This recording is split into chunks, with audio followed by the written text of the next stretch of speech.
A while ago, I invited questions on here for a Q&A video. First one I've done since the channel had its recent growth spurt. And I got lots of interesting questions, so let's start working through some of those. A lot here about the task ahead in the United States, as well as political systems generally, as well as some specific to the UK. Also some stuff about me, but we'll save that to the end. Chess Wizard asks this. Boris Johnson was born in America. Should he run for the presidency? And would he be better than Trump? You mean this man? Boris Johnson was a disaster. As UK Prime Minister, he told lies almost as regularly as Trump does. He was chaotic, he was incompetent. On the world stage, he insisted on making himself look like he just crawled out of a dumpster for some reason I could never quite work out. So the suggestion he might nevertheless be better than the would-be authoritarian in the White House, well, it would be rather damning with faint praise. I would have said America should aspire to even greater heights of integrity and competence. Really, America needs an extraordinary leader to step up right now, because repairing the damage of the last decade, and particularly what has and will take place in the current term, that is going to be an enormous task. Assuming you can get someone aiming to disrupt the democratic decline to try to restore America to a solid footing, there will be so many obstacles to overcome and so much vilification to endure while overcoming them. Because it's easy to destroy institutions, to remove programs, to sack the experienced staff, to then decide what should be recreated as it was, what should be reinvented from first principles, and what should be left alone. That is much harder. Not least because the American system, even with the executive powers expanded as Trump has done, has many more ways to block the building of institutions than it has destroying them. Not to be underestimated how tough a gig that is going to be and how much would be riding on it. The US is still logically on course for that civil war I've referred to. Everyone following the current incentives is just going wherever those incentives lead. Some form of that is the logical outcome. So it's really hard to reverse that course.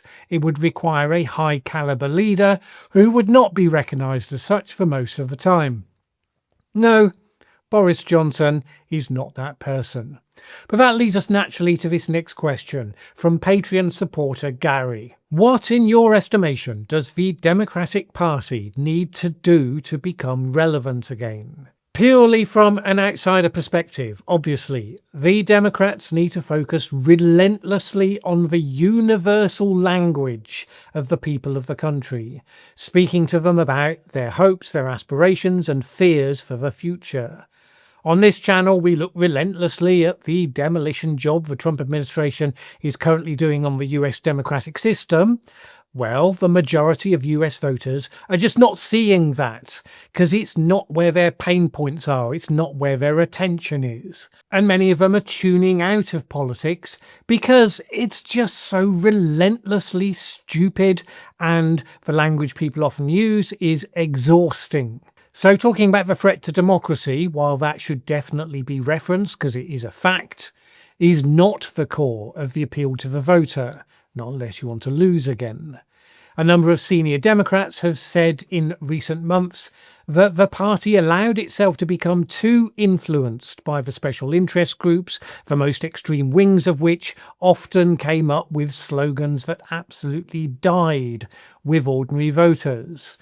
The details matter, but I would largely agree with that assessment. If you are about lifting everybody up, helping them to succeed in the face of the various obstacles that they face, that is not race specific, it is not sex specific, it is a part of what used to be the promise of America. If you focus on what those general promises mean and how they get delivered, they will by definition be working for all of those groups. But you'll be speaking about the spirit of what you're doing in ways that will resonate with everybody, rather than just one group at a time. Trump persuaded a lot of people in need of hope that the Democrats didn't care about them, that they just cared about people who were completely different to them. That's the downside of focusing so relentlessly on race and sex and all the other features that people build a very exclusive identity around. Well, Trump's MAGA is certainly not delivering for any of those people. The actual opposite. So you will never have a better time to win them back. But you have to show that you have listened, you understand them, and you care about them. And of course, whatever you do or don't think about Mamdani in New York and his policy prescriptions, his campaigning in the primary there was an absolute model of how to do this, as I covered at the time. Trump is an effective campaigner. Mamdani is an effective campaigner. You don't have to agree with the politics of both or either to learn the positive bits about what worked for them. This is one area where I think the American party system really has a disadvantage compared to the UK system. Well, it has a number, but there's one particular. In the UK, all the political parties in contention have a leader active in Westminster, the chief agent and spokesperson for their party, all the time. So during the course of a parliament, the opposition leader can be out in the country, meeting all the different people who have problems, learning about what they face, exploring about what would work for them, what their hopes and aspirations are, and in political terms, building their profile so that by the time the election comes, they have shown where they stand and people are already familiar with them. The US presidential system is the worst of all worlds for opposition parties specifically, because you spend most of a presidential term without an official leader. You then hold internal elections halfway through, where all the candidates tear lumps out of each other, use negative campaigning against each other. One person emerges from that battered and bruised, gets anointed, and then has to gather the support of all the people who have just been bad-mouthing them and tearing lumps out of them. It'll be hard to think of a system that disadvantages a challenger party more, but there it is. If the party was sensible, they would agree internally a zero negative campaigning rule for primaries. They're not, and they won't. Frankly, I don't see why they shouldn't anoint a leader immediately after an election. Now, it could well be that they still have to confirm that leader as the candidate for the next election around the same time they would normally do primaries. And if the leader hasn't performed well in the first 2 years, maybe they won't end up being the candidate. But at least you would have had the person who provides the opposition to whatever it is the president is doing. Could that work? Dunno, it's kind of left field, but it'd be worth exploring. Red9112 says, it is hard to understand how some of the people who are working for Trump, watching what he does, have not resigned, like Rubio, Noem, and others who in the past have done serious work for improvement with people in mind. This isn't entirely surprising, because Trump sought out people who were largely not competent for the major roles that they were put into. And it was made clear that the price of entry was to swear that you believed Trump won the 2020 election. That, as a process, has little to commend it in terms of getting high-caliber people with self-respect and the ambition of doing a conventionally good job on behalf of the American people. Instead, people, most of them, going clear that this is the only way they would ever get a job like this. That could be a huge springboard for their future prospects, so they wholly owe that opportunity to Trump. Total loyalty in the face of everything is what's required, and they knew it. If they weren't prepared to do it, they would have failed on the initial loyalty test. It was guaranteed to get people with a minimum integrity and respect for the office. The only exceptions are J.D. Vance and Marco Rubio, because they have their eyes on being the standard bearer for the next election. Right now, they have an American president, much like Russia had a president, in Boris Yeltsin. A remarkable character, in Yeltsin's case a drunkard, in Trump's a fantasist. And Vance and Rubio have the opportunity to be a Vladimir Putin or a Mikhail Gorbachev should they succeed in their ambitions. The Putin version is to really embrace the dream of national glory, imagining that you take what Trump created and you bring competence and intelligence to it, making it more powerful and more enduring in the Putin mould. So that's something to look forward to. Or they imagine themselves as Gorbachev. You rise to the top by being a loyal part of the system. When you get there, you can change the course of the system. You can tame the worst excesses. You bring needed reform to change the course of democratic decline. Gorbachev was a transformational figure at the end of the Soviet Union. He only got there, though, by being a loyal Communist Party leader, so long as that was the game that had to be played. I think J.D. Vance might be the former. Marco Rubio might be the latter. But frankly, both will have debased themselves so much by the time they get their shot. I'm not convinced either will be effective in whatever it is they think it is they want to do. Ball Python asks this. What is your opinion on using exclusive spaces to counter propaganda and build a coalition of support on certain issues?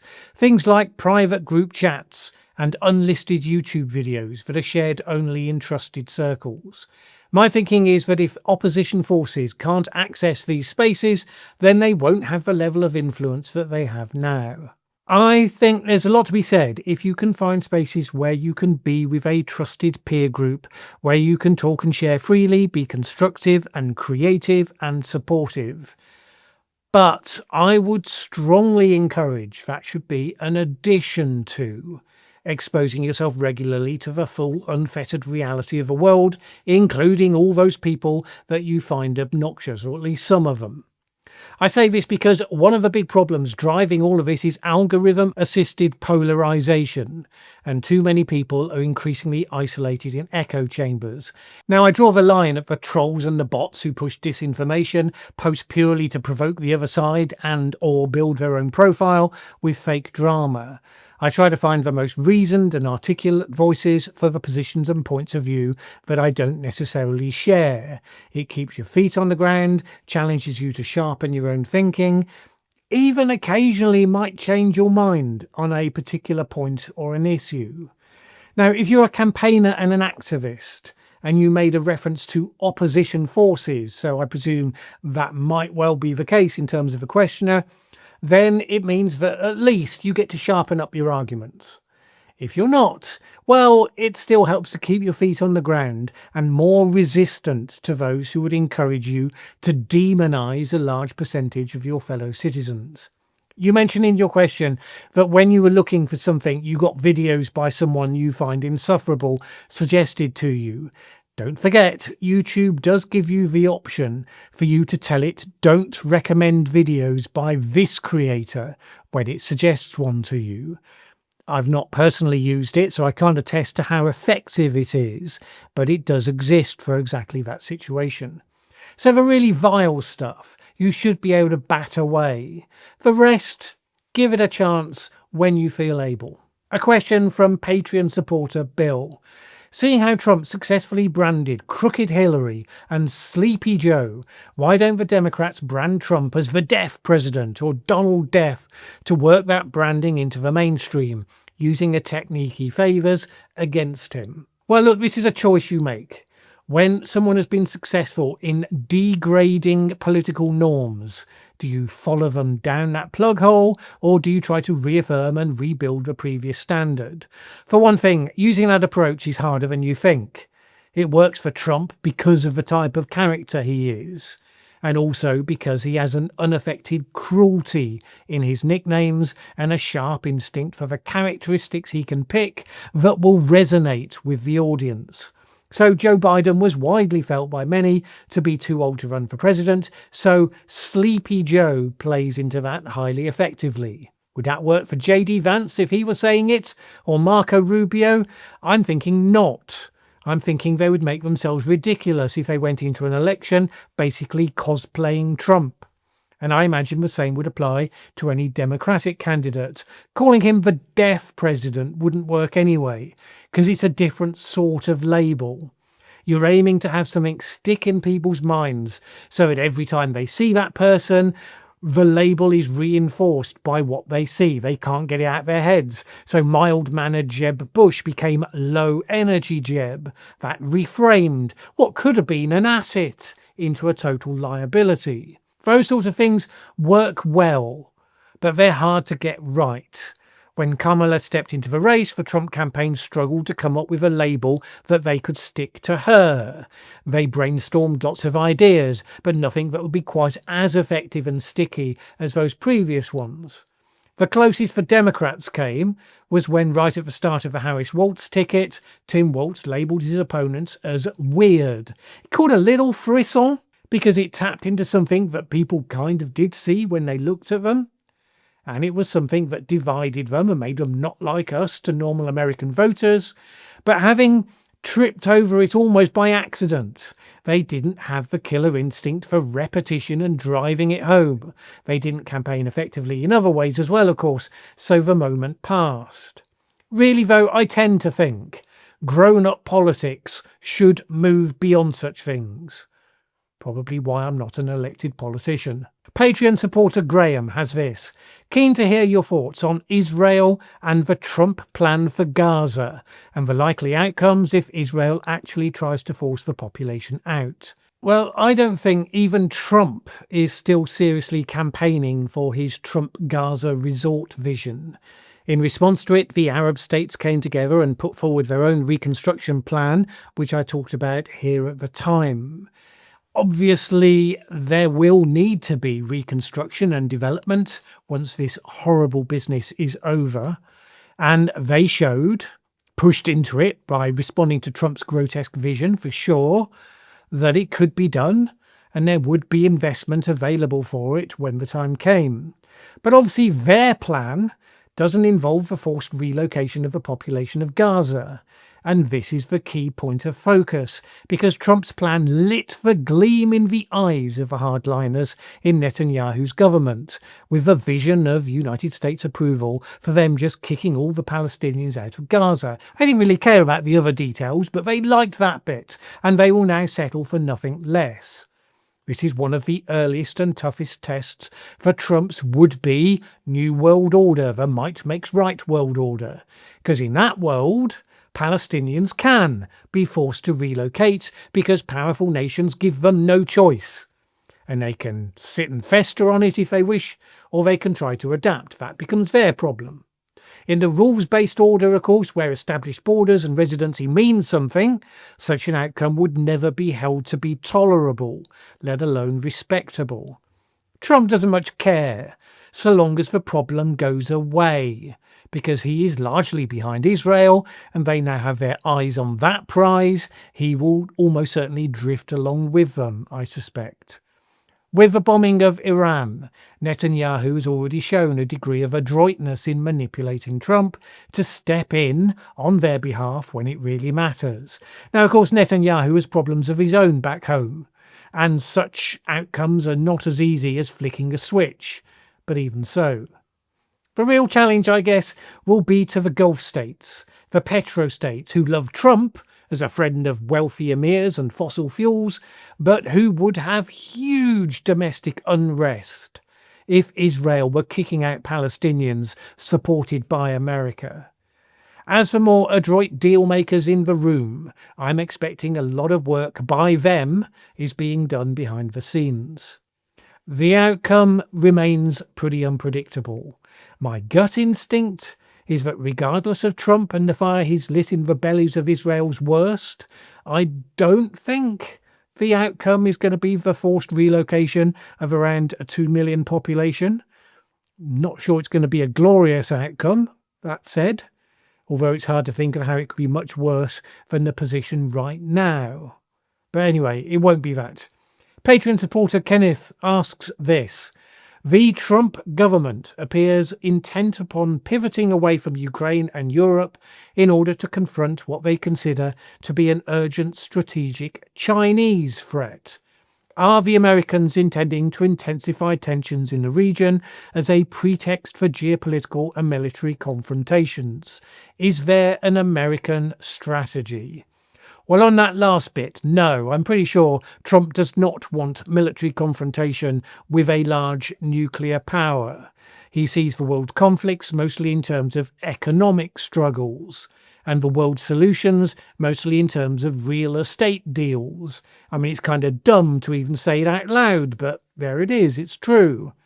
He is assaulting China predominantly with tariff measures. The fact that China turned out to have a very effective counterattack by controlling access to rare earth minerals, that has thrown a spanner in those works. So by all appearances, what Trump is really now trying to do is simply to discourage Xi Jinping from making a move on Taiwan while Trump is still resident in the White House. It's not because he cares about Taiwan. He doesn't care if China has it or if it stays independent, so long as the essential chip manufacture that currently happens there can be replicated in the TSMC factories in the US before that happens. He really does not want to fight a war with a competitive opponent. Does he have a strategy? Barely. Tough talk, give Taiwan weapons and encouragement, seek to persuade China not to take the risk. Remember what he said in his probably bullshit boasts about telling Putin he would bomb Moscow and Xi that he would bomb Beijing. He said they told him, they didn't believe it. But, he said, they did kind of 10% believe it. The implication being it only needs to introduce that 10% of doubt to constrain them from doing something. That's how Trump thinks. He said it out loud. He believes if he can be mad enough, unpredictable enough, then he will never have to go to war. You can call that a strategy. Not sure it qualifies. I think even he, with his inflated sense of what he can achieve, deep down he knows that he's not up to the challenge of actually war fighting, which is possibly the first time his instincts about something positively accord with my own. Ian Samphia asks, how realistic do you think the possibility of a Reform UK win would be of the next UK election? I would have thought this almost impossible, but the bookies seem to think otherwise. Well, the bookies have no idea, and neither do any of the rest of us, and that's because politics has demonstrably changed. For most of my adult life, we had class-based parties. Labour, generally representing the working class communities, Tories, generally representing the middle class and the elites. Both of them had big slams of voters who were loyal because it was a big part of their identity. So they always voted the same way, and therefore you had many safe seats across the country and a much smaller number of swing seats in any general election. Well, a lot of that has broken down. Voting patterns have become much more volatile, and the social media mind rot has been influential in a way that just previously hadn't been the case. For almost all those elections I've ever seen, you could argue that the electorate's instincts had been to vote for whoever was A, competent, and B, kind of within sight of the centre ground. So Labour became electable when it rejected Kinnock and embraced Blair. The Tories became electable when they rejected Ian Duncan Smith and embraced David Cameron, and so on. The elections that were genuinely in contention was when you had two candidates who were both kind of competent, kind of within sight of the centre ground, which has only happened a couple of times. Now we have Reform UK, a party with a scant handful of MPs polling higher than all the other parties, and that has never happened before.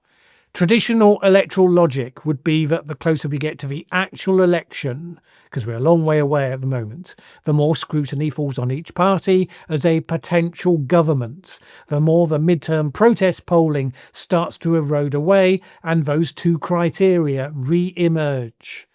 I can't quite believe that won't happen again this time. Reform UK are chaotic, they are amateurish in most respects. They could replace the Tories as the new opposition, be given the chance to raise their game with more time spent in Parliament, with more MPs exposed to how the system works. But elected into government as a shambolic band of amateurs, that would be truly momentous. Now, working in its favour, the current government was elected because people hated the incumbents, not because they had any enthusiasm for them as an alternative, and they have been pretty miserably received. I mean, I would say slightly unfairly so. And I think that's an indicator of change in the nature of politics in itself. But they have been utterly incompetent communicators, so it could just be that. Also working in its favour, the Conservatives were such a disgraceful shambolic mess towards the end. Boris Johnson, as we've discussed, followed by Liz Truss. You can look at them and decide, well, Nigel Farage would be no worse, which is possibly true, but not much of a recommendation, I would suggest. But since the Conservatives have imploded, a lot more of their traditional votes are temptable to believe against the odds that reform is now actually their natural home. The most likely outcome of a next election, unless the polls shift dramatically, which they may, would be a hung parliament, maybe with Reform as the largest party, probably more likely as the second largest party. That would then come down to the balance of who was prepared to work with whom. Would reform carry the same toxicity that some of the far-right parties do on the continent, where none of the other parties will agree to work with them? Would the Greens get over their purer-than-thou self-image to agree to work with anyone else? Would the Liberal Democrats have recovered from the trauma of their previous coalition that saw them wiped out in the following election to play any sort of part in a new coalition? Because the UK is not used to hung parliaments and coalitions, so those sort of dilemmas are wholly new. We will have to find out. Pseudo Petrus asks, do you think Trump should get the Nobel Peace Prize? No. He didn't rule out using force to take over Greenland.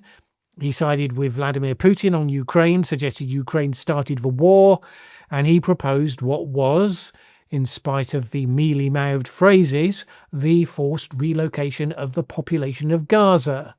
I would expect the judges for the Nobel Peace Prize to understand that peace doesn't just mean an absence of fighting achieved by the successful use of force to impose an outcome that most people look at and decide would be unjust.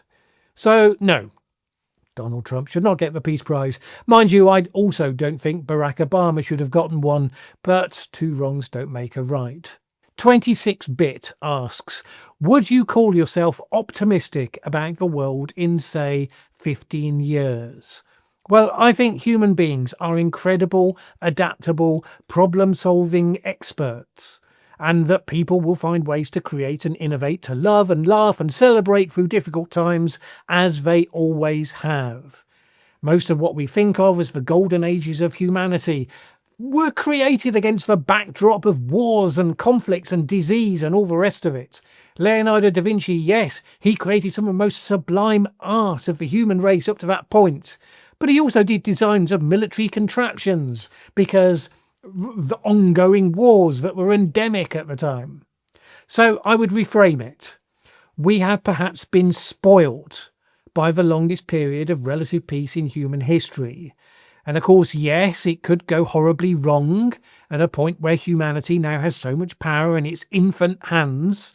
Generally, I think we will sober up, overcome, endure and emerge better, because it is kind of what we do.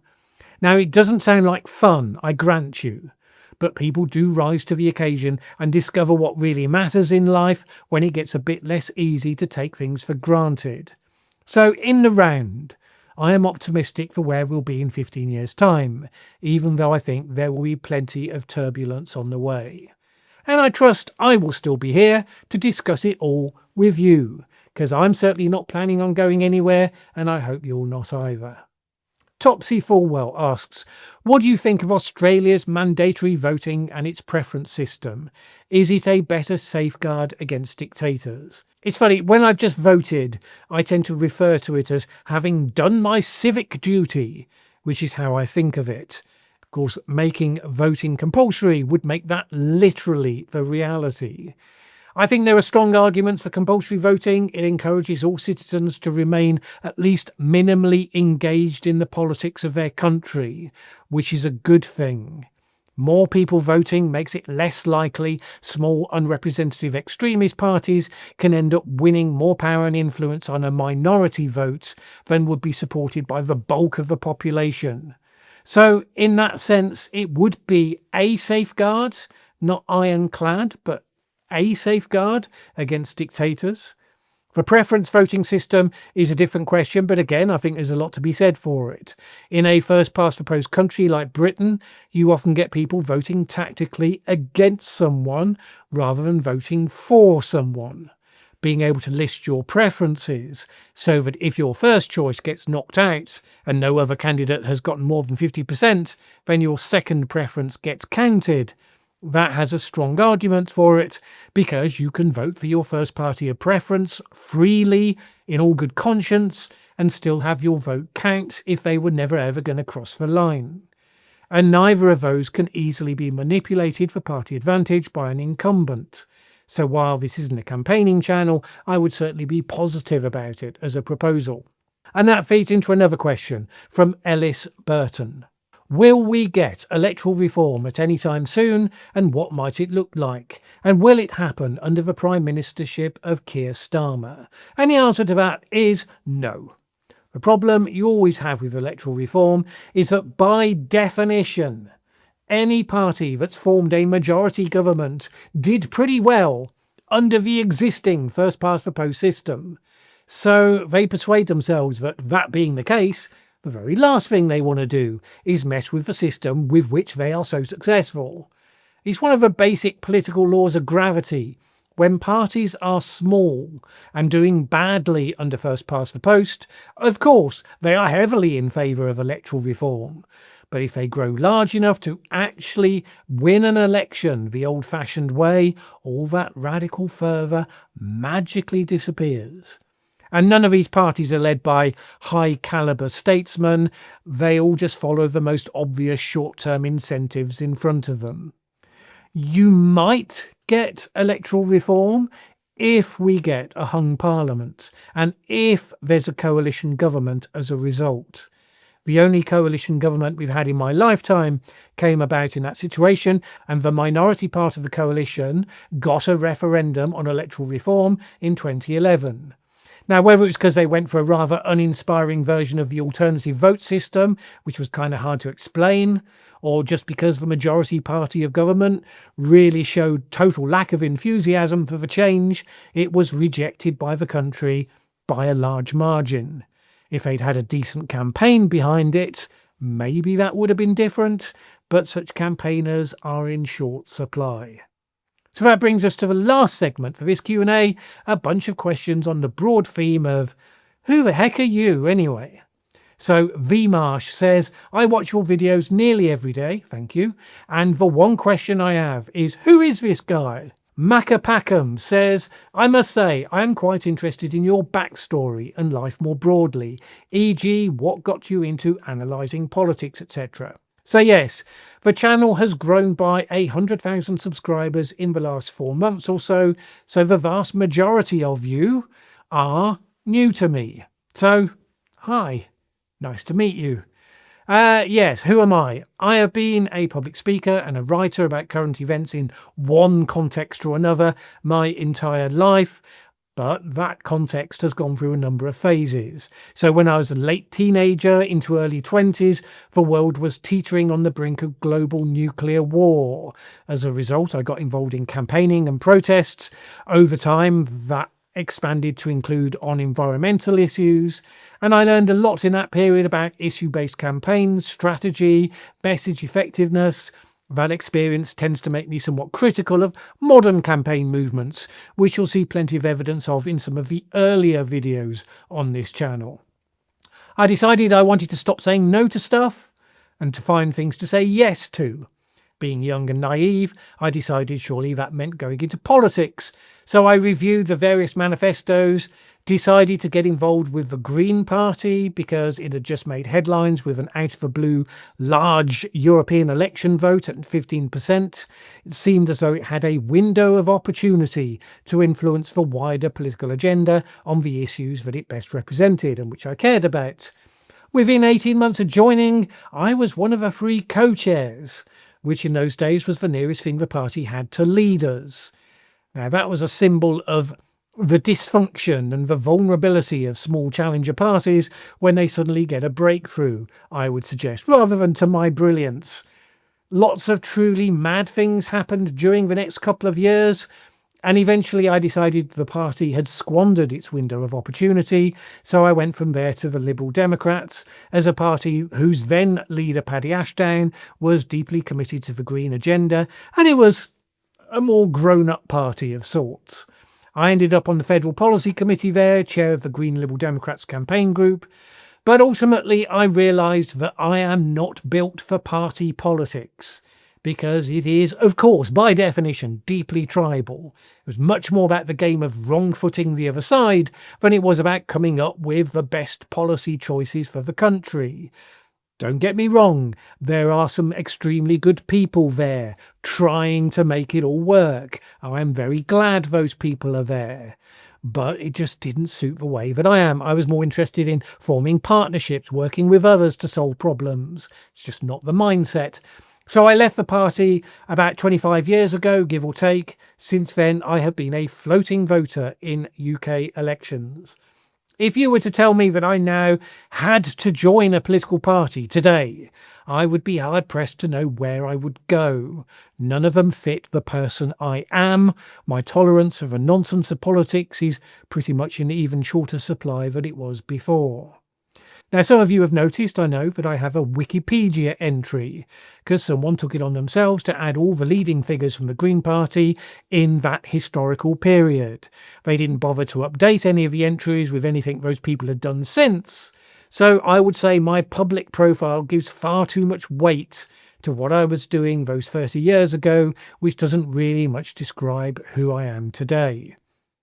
Also wrong on some of the details, but not in a way that anyone will much care about, so whatever. From there, I started working with businesses, originally on environmental management and latterly on the broader base of what we would describe as corporate social responsibility. I became one of the directors of the organisation Business in the Community, which has many of the top chief executives of the top corporates involved in its various programs. So I got to work with some very experienced business leaders in that, occasionally had to tangle with the palace as well, because the Prince of Wales was president. Much more a productive time, because you were largely dealing with a self-selected group of businesses that actually wanted to be responsible, and while they could be demanding and pushy, they were generally interested in getting stuff done, the best of them anyway, so I learned a lot about what it takes to do that. The movement started going off the rails, particularly in the United States, in my view, when it started to become a conduit for pushing businesses to take positions on politically divisive issues. Hence the DEI backlash, hence some of the rest of it, how it all became part of the culture wars. But really the core of it was that businesses, they are a part of society. They don't exist separately to it, so they have to make their money, their profits, in ways that support that society, that invest in that society, and take note of its issues and needs, rather than in ways that damage and undermine it. Not that radical. Anyway, from the earliest days of the internet, I did an email newsletter on corporate social responsibility, the first of its kind, for what it's worth, and it gave me a global audience separate to my work with BITC. And then that went on for quite some time. From there, then I decided to start a YouTube channel.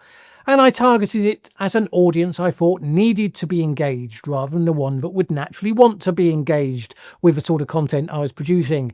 And so the channel got stuck in the algorithmic purgatory for a number of years, because that's just not how YouTube works. And then Trump 2.0 comes along, and suddenly the moral clarity of seeing the massive changes that had started to happen helped YouTube to discover a more natural audience of my content, and here we all are. The focus for the channel comes from all those years focused on global issues, how politics engages with difficult complex problems, how power dynamics change, how businesses interact with society agenda, how democratic decline is taking place and what that might mean. All of those themes have roots in that journey that I just described. And of course, throughout all of that time, all those decades, I've been reading voraciously on all of it, engaging with some of the people who are involved with it. So I feel as though I have some things to contribute that people might find of interest. Hopefully that's true for you anyway. All right, that's enough for part one. There were still lots more interesting questions, so I will do a part two to this video soon. Thank you for your interest and for watching this channel. Thank you to the Patreon supporters of this channel, without whom it would not be possible. Let me have all of your own thoughts in the comments below.